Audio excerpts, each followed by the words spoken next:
Bom dia, né? A gente continua o nosso conteúdo agora, falando um pouco do processo de chegada dos europeus no nosso continente, né?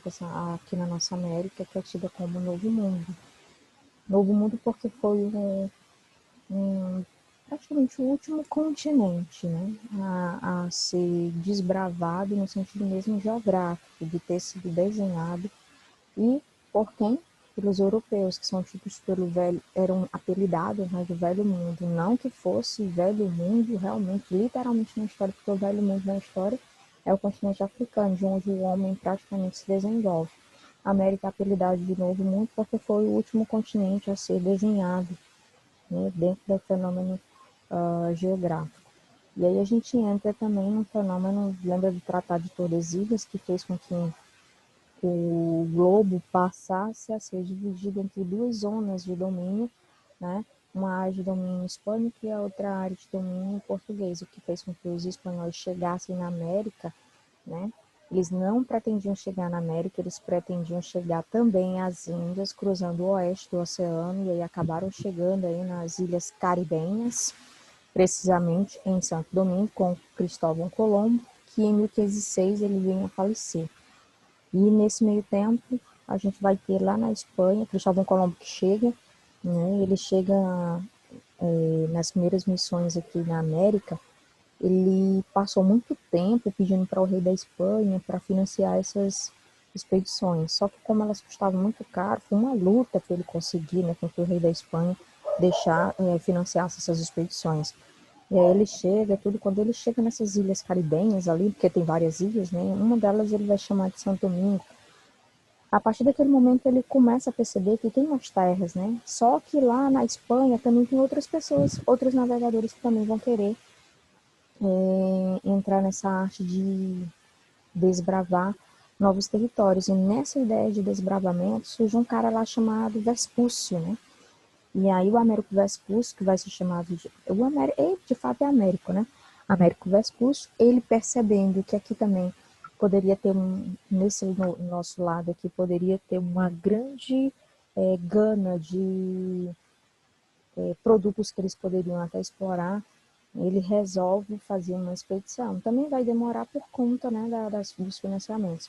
E aí o Américo Vespúcio chega aqui, e ele praticamente quando chega, né, lembrando que Colombo morre em 1506. Só que nesse meio tempo, antes de Colombo morrer, Américo Vespúcio já estava tentando chegar aqui. E aí ele chega na América e redesenha esse mapa da América, principalmente a América Hispânica, desbravando o restante do que faltava da América Hispânica, que vai receber esse nome América por conta do nome do Américo Vespúcio, tá bom?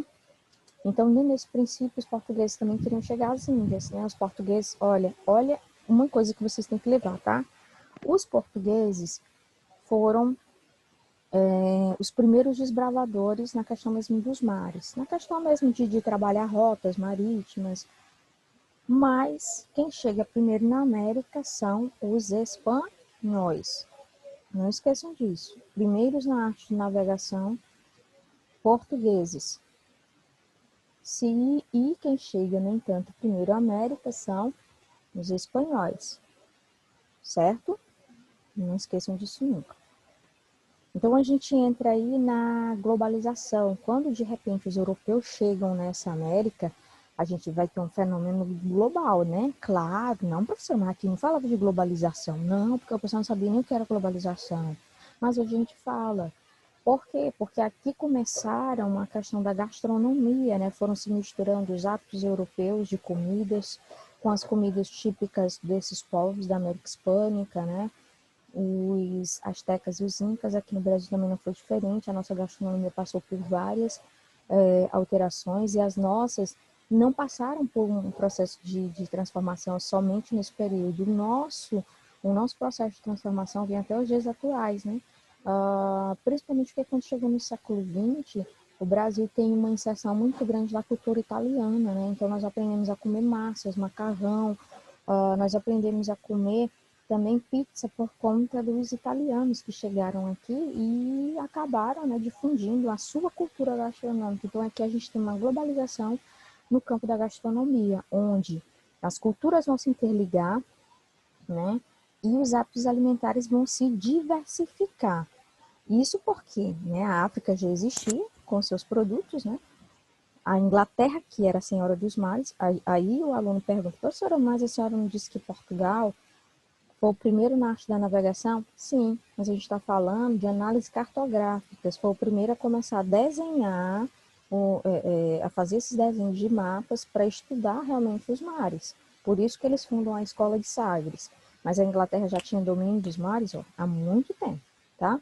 Portugal vai fazer a Escola de Sagres para formar novos marinheiros, que a gente pode dizer no tempo atual, né? Só que naquela época eles não diziam marinheiros, diziam navegadores. Deu para entender essa esfera da gastronomia, né, gente? A quantidade de frutas que vão ter aí, que vão se interligar. Frutas que, por exemplo, aqui no Brasil não tinha, passou a ter. Gente, o Brasil não tinha café, né? O Brasil não tinha café.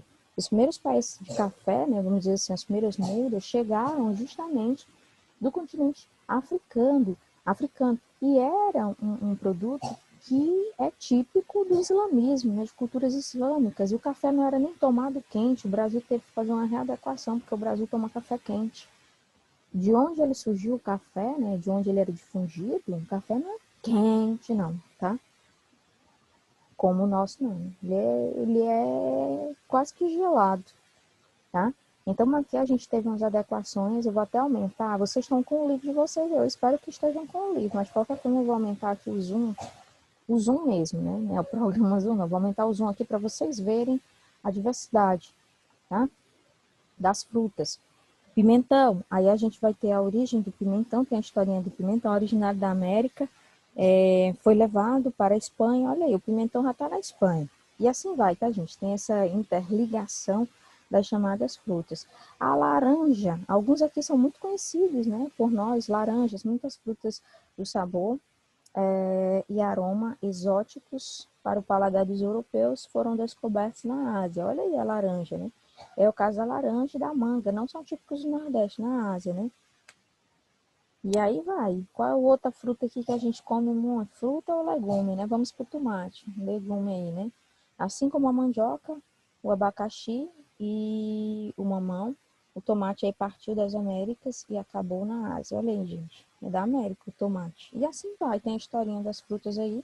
E que, no geral, nesse universo global, algumas frutas são patenteadas por alguns países, né? Mas não significa dizer que a fruta só tem naquele país. Por exemplo, nós aqui, gente, nós não tínhamos cana-de-açúcar. A cana-de-açúcar não era nossa, a cana mesmo, né, que vai dar origem à indústria açucareira no Brasil colonial. A cana-de-açúcar também veio de fora, trazida aí pelos holandeses que já detinham o domínio da indústria açucareira. Então, como eles percebem que o solo nordestino é parecido com o solo das Antilhas, né, aí eles pegam, plantam aqui e dá certo. Porque os solos são parecidos, os solos africanos. Então, muitos dos produtos africanos conseguiam se adaptar facilmente no Nordeste brasileiro, como alguns produtos do Nordeste brasileiro, né, conseguiam se adaptar aí em alguns países africanos por causa do solo. E aí a humanidade começou realmente, gente, a se integrar por conta desse processozinho. É o processo aí de influência das chamadas frutas.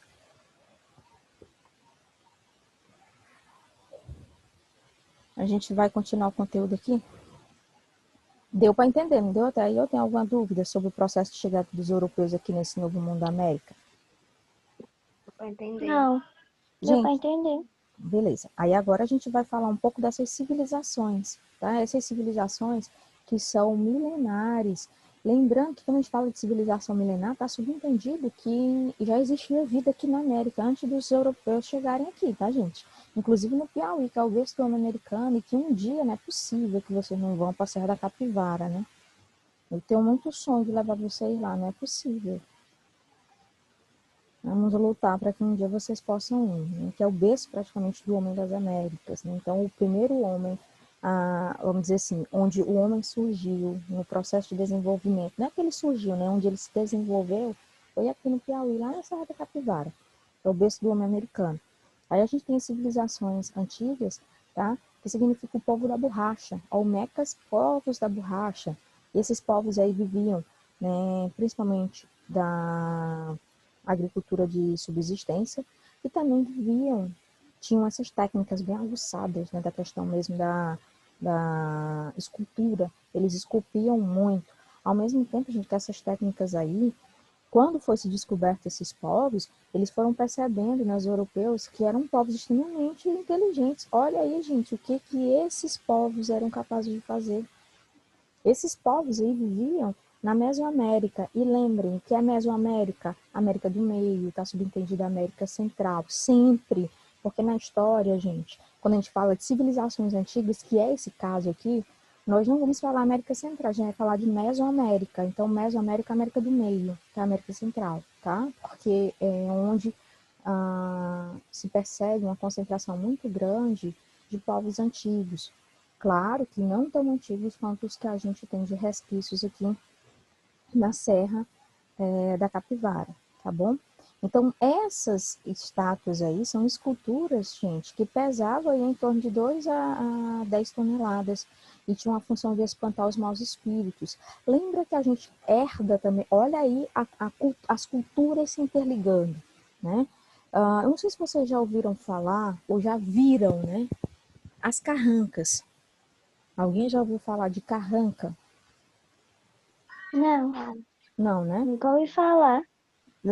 Pois pronto. As carrancas também são esculturas de artes. Elas são todas iguais, tá? Inclusive, lá no Puti Velho, agora não tem pandemia, ninguém vai sair de casa, não. No Puti Velho se produz as carrancas. Qual é o significado das carrancas? É uma cara, tá? Uma cara que nas tradições, por exemplo, bem antigas africanas, as carrancas serviam para espantar os maus olhados. Então, geralmente, quando você vê uma carranca, é comum, geralmente, gente, em casas de pessoas, né, ter uma carranca na entrada. E aí, ela é uma escultura grande, né, como se fosse essa daqui, né, bem parecida, só que ela é grandona, né, e aí parece um rosto de um homem, mas ao mesmo tempo coloca medo, né? E aí as culturas, por exemplo, africanas, acreditavam que as carrancas elas tinham o poder de espantar os maus olhados. Só que como naquela época as técnicas eram diferentes, né, nas culturas africanas, eles faziam as carrancas moldando elas nas madeiras. Só que hoje as carrancas são feitas em larga escala, né? Inclusive no Putivera elas são muito procuradas como fins de decoração, porque elas são pintadinhas, são de argila, mas elas são grandes, são colocadas nas portas ou nas áreas de estádio grandes aí desse pessoal aí de classe média. E elas são bonitas, elas enfeitam as casas, mas não ficam dentro das casas, elas ficam nas áreas de lazer das casas. Por quê? Porque a tradição, né, africana principalmente, analisa, por exemplo, o conceito de que elas espantam uma olhada. Aí o aluno pergunta, professora, mas existem, por exemplo, tribos nativos brasileiros que têm essa ideia também de espantar maus olhados? Tem, gente. Inclusive tem tribos nativas brasileiras que também têm essa ideia da carranca. Eu só não lembro e não posso dizer para vocês se as carrancas indígenas são diferentes das africanas, mas tem essa ideia dos maus espíritos também, de espantar. Como também na nossa cultura, os nossos nativos indígenas foram passando também uma cultura para nós de plantas que espantam mal-olhados. Alguém aqui tem jardim em casa? Ninguém tem, né? Não. Pois é, Não. tem umas plantas que quem gosta de planta, né, diz que espanta mal-olhado. Não estou dizendo, gente, aqui na aula que é para vocês acreditarem, é uma questão histórica, né? Aí nós temos samambaia, nós temos pinheiro não, como é pinhão. São questões históricas que vêm de tradições orais, desde as tradições africanas, quanto também as tradições indígenas, e todas elas espantando os maus espíritos. Exemplo, né? Eu vou até falar, né? Aí a gente entra nas questões para vocês entenderem também e aumentarem os conhecimentos. Teve um pronunciamento, né, do presidente, e aí a questão das queimadas. Os indígenas queimam os caboclos. Aí muita gente criou piada na internet, no Twitter, né? Quem são esses caboclos? Aí a gente da área de história, né, eu pelo menos nem me atentei, porque a vida de professor está muito agitada, nem me atentei. Depois foi que eu fui me ligar. Gente, na Amazônia, tem o folclore, tem a lenda dos caboclos, né? Que são espíritos que aparecem no meio da mata e tocam fogo na mata. Aí eu pensei, cara, será que o presidente, ao se referir aos caboclos, ele está se referindo à lenda? Não sei.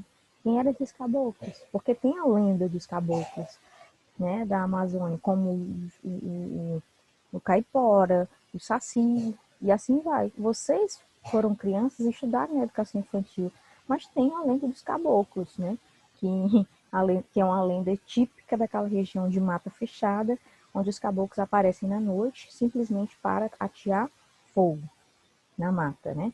E aí eu, lembrando agora, isso é tradição histórica. Não estou dizendo, gente, que o presidente que se referia a esse caboclo, não. Só estou fazendo essa ligação para vocês entenderem o quanto essas histórias vão se interligando, né? Dos maus espíritos que rondam as florestas, e ao rondar as florestas também, né, tinha essa questão do misticismo, das lendas que tocavam fogo nas florestas, tá bom? É aí que surge aquela ideia do saci, né, que pula sobre uma, também aparece nessas zonas de florestas. Deu para entender? Essas sociedades antigas, elas apresentavam muito essa ideia antroposomórfica. O que eram essas ideias? Que esses deuses que cuidavam da natureza e ao mesmo tempo causavam danos à natureza, eles tinham esses conceitos, por exemplo, de serem deuses antroposomórficos, porque eles tinham corpos humanos, mas com misturas aí de animais e que tinham uma história como se eles fossem vivos, como se eles vivessem para sempre ali, né? Então é antroposomórficos por quê? Porque são seres que se apresentam como uma parte humana, uma parte animal, mas que têm vida própria, né? Então as civilizações olmecas aí, elas tinham muito esse conceito. Os arqueólogos, quando foram estudar, eles perceberam que essas esculturas eram tão bem feitas, gente, que parecia até ser feitas, né, por pessoas muito estudadas, porque elas eram perfeitas mesmo no campo da arquitetura, porque algumas delas eram muito grandes, né? E aí alguns alunos às vezes perguntam para a gente, tia, as nossas civilizações antigas eram tão inteligentes quanto essas civilizações da América, né, hispânica? Gente, eles tinham a inteligência deles, né? Mas iguais a esses aqui, não. Os nossos nativos, o nível de inteligência deles era muito mais grupal e não de construção. Já esses nativos aqui, gente, eram os nativos da América, Espanha, que eles eram inteligentes na matemática, na geometria, eram inteligentes até na questão, por exemplo, meus amores, da astronomia. Eles eram inteligentes na arte da guerra, eles sabiam guerrilhar, exceto os maias, que eram típicos matemáticos, então os maias não gostavam muito de guerra, não. Mas os astecas e os incas eram típicos guerreiros, mas não eram só guerreiros, tá, gente? Eles eram construtores. Olha o que a civilização inca fez, gente. Eles edificaram uma cidade no topo de uma montanha, que é a cidade de Machu Picchu, né? Essa civilização maia, gente, ela também está nessa região, né, da Mesoamérica, né, onde vivia praticamente essa sociedade extremamente complexa dos Olmecas. Os maias também vão estar nessa região, onde a gente tem hoje centralizado aí a Guatemala. Mas como essa civilização aqui deixa um legado, os maias também vão deixar. E os alunos perguntam, tia, os maias existem? Gente, os maias foram uma das civilizações dizimadas, e não necessariamente só por espanhóis no processo de colonização. Os maias já vinham se definhando muito tempo antes dos espanhóis chegarem aqui. Quando os espanhóis chegaram aqui, vamos dizer que foi só o checkmate. Nós hoje na América Hispânica nós temos descendentes de incas e de astecas. Pode ter descendentes de maia? Pode, mas não tem como uma civilização, assim, é tão tal que muitas coisas dos maias ainda estão para ser analisados, né? No sentido mesmo estudado, porque eles deixaram muita coisa que ainda hoje são estudados pelos arqueólogos, porque a gente quase não tem maia, né? Não tem mais essa civilização. Agora, se você perguntar se tem descendente de incas e de astecas, muitos. No Chile, você olha para um chileno, você está olhando para quase todo mundo, né? Pra, a fisionomia parecida. No Peru, do mesmo jeito. No Equador, tem as fisionomias parecidas. Então, os maias, né, eles ocuparam o sul do México e praticamente aí a região da Guatemala. A cultura dos maias, lembra, eles deixaram um alfabeto que É um modelo de alfabeto, né? Os hieroglifos, modelo de escrita. E esse modelo não é nem alfabético, tá, gente? É escrita mesmo. Parecidíssimo com os hieroglifos egípcios. Mas, no geral, uma civilização que deixou um legado na numerologia, nos números. Inclusive, nós chegamos no ano 2000 e tinha um maior problema, né? Surgiu uma ideia de que no ano 2000 o mundo todo ia se acabar, porque o calendário maia ia até o ano 2000, então o mundo ia acabar, né? E realmente todo mundo ficou com medo, porque surgiu também a possibilidade dos computadores gerarem, porque a Microsoft na época tinha feito um processamento, né, um processador, sei lá, parece que era processador, que no ano 2000 poderia zerar. Então a Microsoft teve que correr contra o tempo para que os computadores dessa geração não zerassem, né, não acabassem, vamos dizer assim, porque ia ter um boom realmente da computação no ano 2000. Né, e aí ela teve que fazer várias atualizações dos sistemas operacionais para que no ano 2000 a gente vai continuar a nossa aula aí, Gabriel, porque minha conexão caiu. Então vamos lá, né? Nessa Mesoamérica, que vocês já viram as civilizações olmecas, né, a gente vai ter também os maias, que estarão também nessa região aí do México e praticamente terão todo o apanhado também, na questão, por exemplo, de obras no calendário. Né, eu estava falando, inclusive, do calendário maia, antes da conexão cair, né, a gente estava falando do calendário maia. Deixa eu entrar mais gente aí. Vamos lá, gente. Não se preocupe não que a conexão caiu, mas a aula foi gravada. Até quando ela caiu, foi gravada e depois eu posto lá. Então, assim, essas civilizações olmecas que viviam na América Central, elas tinham todas as características, né? E aí mostrava o tanto que essas civilizações eram mais complexas do que as nossas, porque as nossas não tinham esse caráter de construção, de serem ligados à matemática, como, por exemplo, as civilizações da América hispânica. Por exemplo, os maias, os incas e os astecas eram civilizações extremamente inteligentes na arquitetura, na matemática, na astronomia. Tanto é, gente, que os espanhóis tiveram tanto serviço, tanto problema para conseguir dominar essas civilizações que vocês não têm noção. Eles tiveram muito trabalho para conseguir dominar esses povos, principalmente aqueles que eram também, além de serem muito bons na matemática, na arquitetura, eles eram bons na arte da guerra, como os astecas e os incas. Tanto é, gente, que a civilização inca é a civilização que foi mais difícil para os espanhóis dominarem. No geral, a gente vai ter uma civilização, no caso dos incas, aí uma civilização muito mais complexa do que se poderia imaginar. Lembra que antes da conexão caiu, eu não lembro se vocês conseguiram, se deu para chegar até vocês, a ideia, por exemplo, de que essas civilizações, as olmecas, né, eram antropomórficos, né, os deuses, porque eles tinham figuras humanas e dentro dessa ideia de figura humana, eles vinham misturados com corpos de animais, mas eles eram vistos como seres vivos, né? Não era totalmente inanimados, dava vida para essas estruturas. E eram bons também na astronomia e na matemática.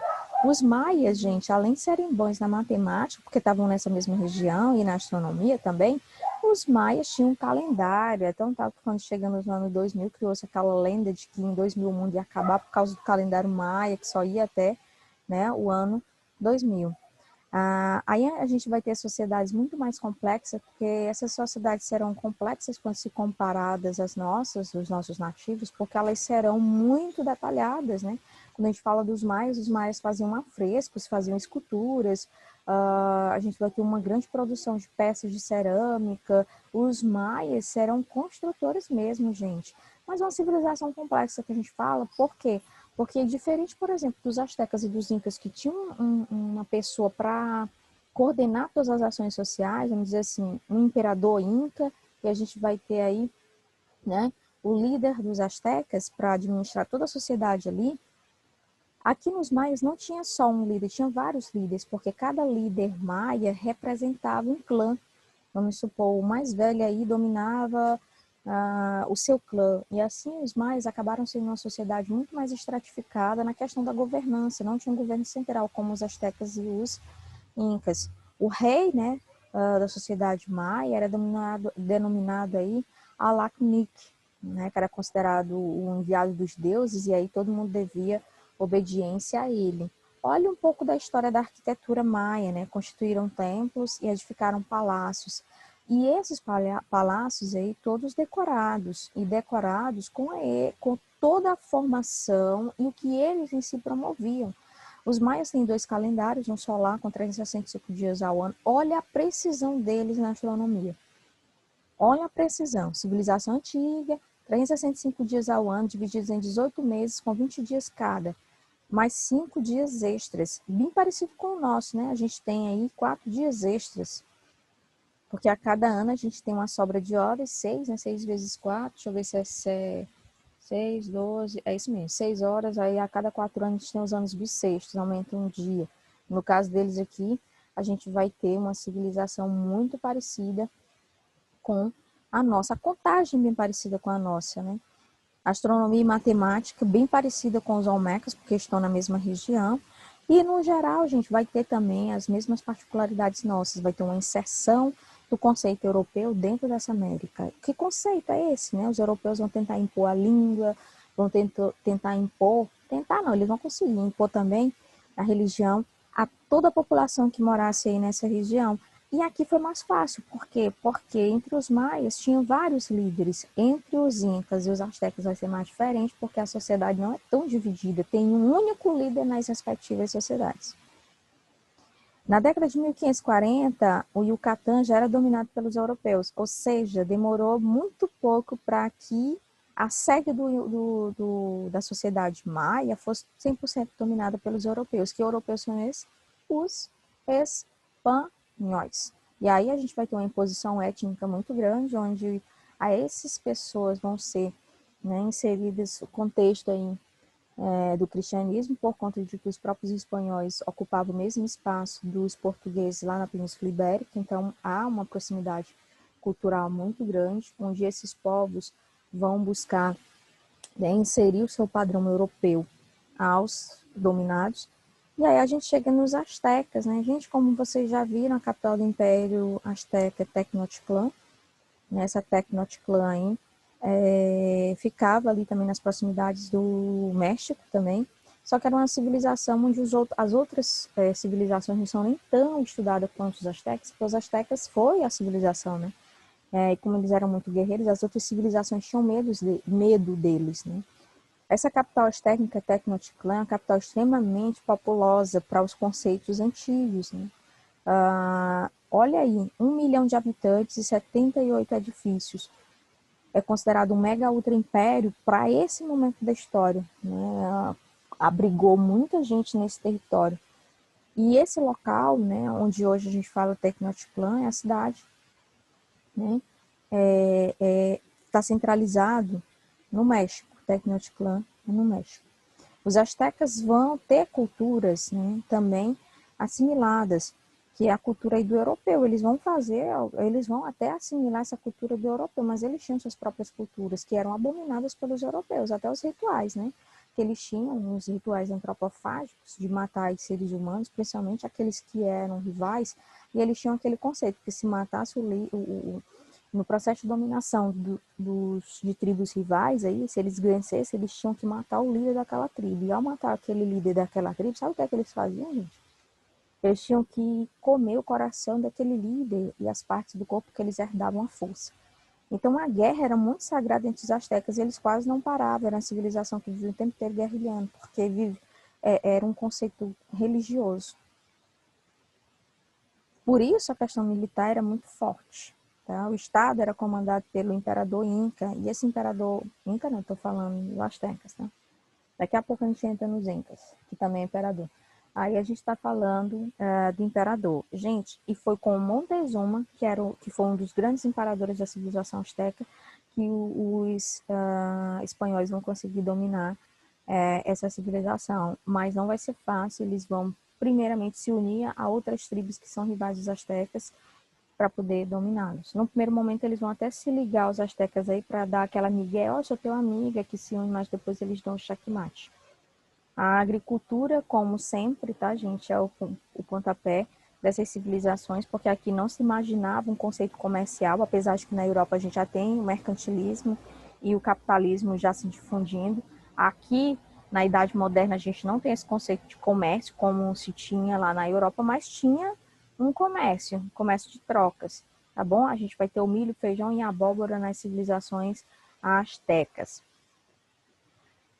O que os espanhóis vão ficar horrorizados, né? Porque eles imaginavam que aqui o povo das Américas, fossem ignorantes, no sentido mesmo da palavra, né? Só que quando eles chegaram aqui, os povos dessa América aí, depois vai ser chamada América Hispânica, porque vai ficar muito tempo sob o domínio dos espanhóis, eram civilizações tão complexas que faziam aí canteiros agrícolas flutuantes, coisa que nem os próprios espanhóis conseguiam fazer dentro do território. Eles nunca nem tinham visto isso. Então, era uma civilização muito inteligente. Lembra que eu já falei sobre essa questão monetária. A Europa começa, na Baixa Idade Média, conceitos de moedas, mas sem conceitos ainda 100% monetário. Quando chega na Idade Moderna, nesse mesmo período que a Europa já vai ter esses conceitos monetários. Aqui, gente, não tem utilidade monetária as moedas. As moedas são para comprar, mas não tem um valor. Vamos supor, 3 moedas de prata, 4 moedas de prata, não, cada uma não tem um respectivo valor. Ainda tinha aquela ideia do peso. E quando não tinha aqui nessas civilizações, era assim mesmo, 3 moedas de prata, e a pessoa dava as 3 moedas de prata e comprava, era assim. No século XV, os astecas chegaram a controlar toda a região aí ao norte da Mesoamérica, né, que no caso é a América Central. E aí esse império dos mesoamericanos chegaram a 25 milhões de pessoas, como eu já falei, sob a autoridade máxima do Montezuma, que é considerado o maior imperador que houve dentro desse império asteca. Só que esse império também, como eu digo, gente, não vai resistir à estrutura do domínio espanhol e vai acabar vencido pelas armas do Hernán Cortés. Aí a gente chega no imperador Inca, né, gente, que também é um império centralizado, onde o imperador Inca aqui vai também ser de grande valia contra o domínio aí dos espanhóis. A sociedade Inca, gente, ela está ali no Peru, naquela região do Peru, tá? E como é uma região que se desmembrou e que se transformou em vários outros países, o Estado Inca compreende o que hoje é o Peru, o Equador, Bolívia, Chile, Colômbia e o norte da Argentina. Olha o tamanho que era, né, essa civilização Inca, que, por sinal, gente, ficava também próxima da Cordilheira dos Andes. E essa civilização é tão inteligente que eles conseguiam plantar na base da Cordilheira dos Andes. E olha que na base da cordilheira, né, era muito difícil se colher, e eles conseguiam plantar na base da cordilheira. Eles tinham uma técnica de plantar ali, e por incrível que pareça, tudo que eles plantavam ali dava. Mas a técnica era diferente de plantio na base da cordilheira. Hoje, quem é que vai dizer que alguém planta ali na base da Cordilheira dos Andes? Ninguém. Foram se procurar outros solos, mas aqui, como eles não tinham, era lá mesmo, tá bom? Essa civilização Inca tem várias outras civilizações antigas que hoje são estudadas dentro da história. Antiga, porque a América hoje ela é estudada como uma civilização antiga e não como uma civilização da Idade Moderna, porque é uma civilização antiga, mas que só foi descoberta no sentido de estudo da palavra, né, da historiografia, somente a partir da chegada dos europeus. Mas que aqui nós temos uma civilização extremamente antiga, nós temos. Aí essas civilizações que compunham aí o Império Inca, né, Mochicas, Nazca, Hiquai, Chavin e Tiwanaku, né, que contribuíram para a formação desse povo. Gente, vale ressaltar que a capital do Império Azteca, lembra, né, Azteca, Tecnoticlã. Aqui, que vai ficar na região do México. Aqui vai ser Cusco, tá, gente? Aí o aluno vai perguntar, professora, já ouvi essa palavra? Já, gente, ela existe. Fica no Peru, tá? A cidade de Cusco até hoje existe. É considerada uma cidade sagrada para os peruanos, tá bom? Não é a capital, ela foi a capital do Império Inca, mas hoje é uma cidade. Que a capital do Peru é qual? Lima. Né? Todo mundo lembra, mas Cusco existe. Tá? E é uma civilização, uma cidade também muito visitada. Esse Império Inca é considerado o império mais fortalecido e mais organizado até do que os astecas, tá, gente? Porque a quantidade de povos que vai habitar nesse império é muito grande. Ao mesmo tempo, vai mostrar características de um império dividido em províncias. Nós vamos ter o imperador Inca, que era o central, né, administrava toda a sociedade Inca, mas a gente vai ter 4 divisões aí provinciais, que vão ser administradas pelos governadores, ou seja, essa sociedade é muito, mas é muito organizada. Né? O próprio imperador Inca, que era tido também como rei, monarca, ele era chamado de Deus Sol. Então a sociedade era teocrática, mas ao mesmo tempo que era teocrática, havia no imperador uma espécie de rei, de Deus, enviado de Deus. Era uma sociedade também politeísta, porque tinha crenças em vários deuses aí, né? A sociedade que tem o conceito de sacerdotes e militares muito forte, porque aí os astecas tinham a questão divina de ser militar, então automaticamente a sociedade guerreira. Aqui não era uma questão de que vinha dos céus, todo mundo tinha que ser guerreiro, porque era algo divino, não. Não, era deles mesmo, não era porque tinha uma questão religiosa por trás, mas eles eram treinados, aqueles eram capacitados. Gente, essa civilização Inca foi a última civilização que os espanhóis conseguiram derrubar.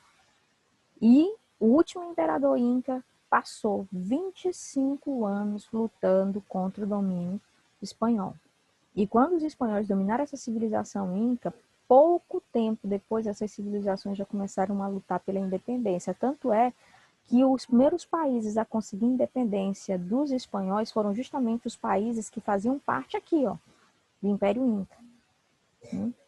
Então, dá mais para vocês perceberem como é uma civilização muito organizada. Machu Picchu é uma cidade tida como encantada, né, porque foi descoberta muito, mas muito, se eu não me engano, na década de 90, só que foi desbravada praticamente nos anos 2000 em diante. Hoje é uma sociedade que tem muita visitação. Agora ninguém está visitando ninguém, né? Mas é uma civilização, gente, que passou muito tempo para ser desbravada. Olha aí a Machu Picchu. Porque eles fizeram, os incas fizeram em cima de uma montanha, gente. Como é que uma civilização consegue fazer um negócio desse? E aí os invasores espanhóis nunca descobriram, enquanto eles estiveram aqui na América, eles nunca descobriram que tinha essa civilização. Não, não descobriram mesmo, tá? Tanto é que se você pegar a história, eles nunca chegaram, os espanhóis nunca chegaram aqui, né? A agricultura era a base da economia, principalmente aí a cultura do milho. Os incas tinham uma arquitetura muito forte. Olha aí o modelo da arquitetura, como eles fizeram isso aqui, gente. Os espanhóis saíram da América sem saber que os incas tinham essa cidade aí. Aí muitos alunos perguntam, professora, será que eles fizeram essa cidade aqui para eles se esconderem? Talvez. Mas que aqui é uma cidade, tá, gente? Uma cidade. Ah, professora, eles fizeram só para se proteger? Ninguém sabe. Mas, na verdade, o que a gente tenta assimilar é que aqui, com certeza, eles fizeram para se proteger, porque os espanhóis jamais, gente, chegariam aqui. É tão tal que nós chegamos na década de 90, ninguém sabia do mundo ocidental que existia essa Machu Picchu, não. Nós chegamos nos anos 2000, foi que começaram as primeiras historiografias, os arqueólogos foram para esse local para começar o estudo, né, dessa civilização Inca. E, gente, Machu Picchu é muito visitada, muito visitada. Né? É uma cidade tida como encantada pela beleza, né?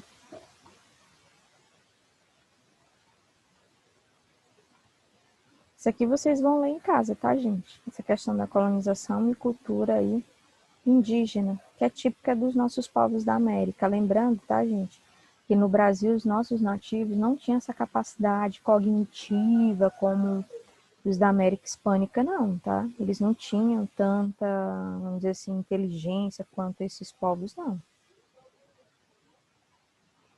Gente, vamos fazer o seguinte, né? Agora vocês vão, né, ainda na aula, vocês vão pegar o material de vocês e vão tentar responder essas atividades. Certo? Todas as atividades aí desse novo mundo, tentem fazer aí. Eu vou até encerrar a aula, tá, gente? Para vocês poderem ficar em casa fazendo essas atividades. Tá. Viu? Façam essas atividades que aí a gente corrige essas atividades na próxima aula, tá bom? Eu vou colocar uns links de videoaulas sobre, que é como se fosse, são documentários acerca da chegada dos povos europeus na América, porque aqui vocês estão vendo só o Novo Mundo da América, da Mesoamérica, que é a América Central, até a nossa América, tá? E aí, quando a gente fala dos fatores portugueses, vocês já viram as escolas náuticas, a escola de Sagres, como os portugueses chegaram no Brasil. Esse Novo Mundo, do capítulo 10, está falando só da Espanha e de Portugal, acerca do Tratado de Tordesilhas. Mas a América não chegaram só esses povos europeus, não, tá? Por isso eu vou acrescentar lá alguns links para vocês entenderem que na América do Norte, os ingleses e os franceses chegaram, tá bom? E preste atenção para não ficarem com essa dúvida de que o Novo Mundo só vê espanhol e português. Não, veio francês e veio inglês também, certo? Um abraço, meu povo. Tchau. Tchau. Tchau. Tchau.